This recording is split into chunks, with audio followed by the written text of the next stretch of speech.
Nag-try ako magluto ng lumpiang toge sa air fryer. Parang okay naman siya. O, diba? Pero, nung before or mga 9 minutes, nag-spray ako nito kasi parang dry. Yan, nilagyan ko lang.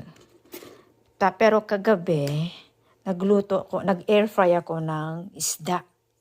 Sandali lang. Ito yung isda na in-air fry ko. Tama-tama lang yung luto. Tama-tama lang yung pagkakatusta niya. Then ganito ang setting. Air fry. Hindi ko na babaguhin to. Then start. Yeah, so, 20 minutes. Tapos pagdating ng 10 minutes na, ibabaliktad ko siya para maluto naman. Or basta i-turn ko lang siya. Ganun.